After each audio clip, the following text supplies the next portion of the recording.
j'ai un double rôle maintenant au Brésil, après une carrière comme manager d'artistes au Brésil.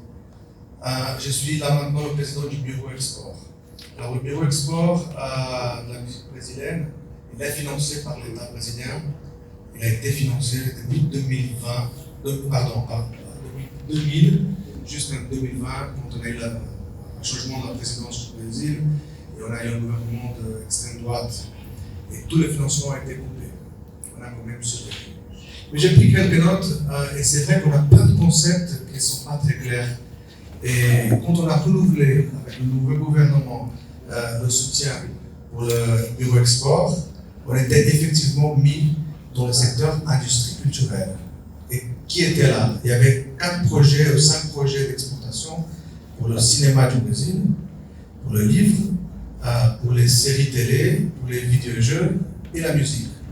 Et les autres 4, ils étaient contents avec la désignation industrie culturelle. Et nous, on ne savait pas quoi dire.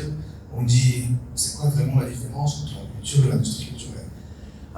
Et là, c'est vrai que j'aime pas le terme non plus, mais quand même, il faut mettre en évidence la quantité d'emplois générés par la culture.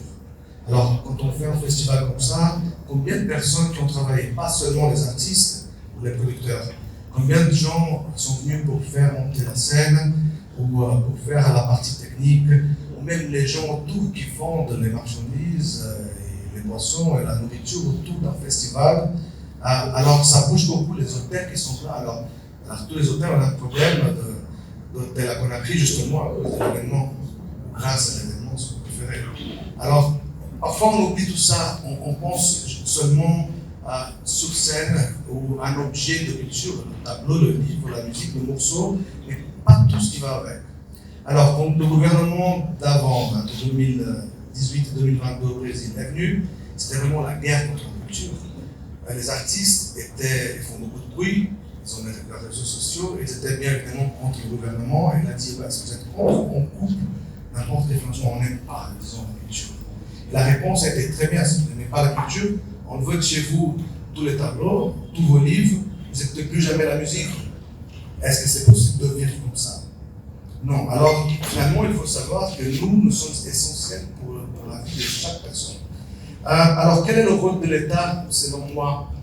Moi, je ne crois pas que l'État doit financer, disons, directement les artistes ou les productions, mais je crois que l'État doit donner les bonnes conditions pour qu'on puisse vraiment se développer.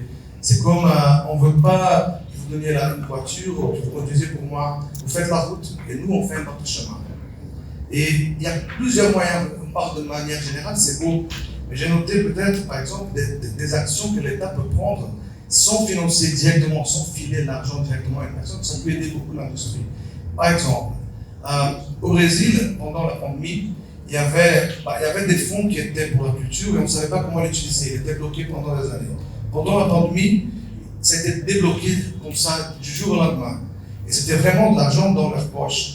Des artistes, sans n'importe quel dossier était approuvé, il y avait beaucoup d'argent, c'était plutôt pour enregistrer des albums, puisqu'on ne pouvait pas faire du live, mais on pouvait enregistrer des albums. Et le résultat, c'est qu'on a plein d'artistes avec des albums qui sont sortis, mais ils n'ont pas où jouer. Et on demande, elles sont où les maisons de spectacle, les venues, les festivals? Alors, par exemple, le gouvernement et l'État peuvent alléger les impôts pour l'achat d'équipements culturels, par exemple du son. On va acheter une console, on va acheter le backline, on va acheter les amplis ou même les instruments. Est-ce que l'État peut baisser les impôts ou incentiver par exemple les importations? Ça, c'est une façon de le faire. Sinon, par exemple, on pense que l'État peut donner l'assurance, la sécurité institutionnelle aux artistes et aux détenteurs de droits d'auteur, par exemple. Est-ce que les droits d'auteur sont respectés dans mon pays? Alors là, c'est le rôle de l'État aussi d'aider, de faire respecter les droits d'auteur. Et ça, évidemment, ça dépend du financement. Et là, c'est de l'argent qui ne va pas directement dans notre poche, mais quand même, c'est du bénéfice pour tout le monde qui a le droit d'auteur, ça dépend de tout ça. Mais aussi, il faut penser, nous, on a eu un ministre de la Culture, c'était Gilberto Gil, une célébrité, et pendant 8 ans, quand il était ministre de la Culture, c'était bien pour le secteur. Pas seulement c'était une personne célèbre qui a attiré beaucoup d'attention, mais quand il est sorti, tout a changé. Et là, madame a expliqué de quelqu'un, la ministre de la Culture là maintenant, et quand il va partir. Alors il faut que l'État soit pas, ça ne dépend pas d'une personne. Il faut que les choses soient solides, que les choses restent. Si on change le gouvernement, si on change les ministres, les choses doivent rester. On ne peut pas dépendre d'une personne qui est bien intentionnée, mais il faut qu'on essaie d'avoir vraiment quelque chose de solide qui va rester. Et ça, encore une fois, je crois que c'est le rôle de l'État. Et on parle aussi de financement. Il y a plein de moyens qu'on peut se autofinancer. Et on ne pense pas à ça.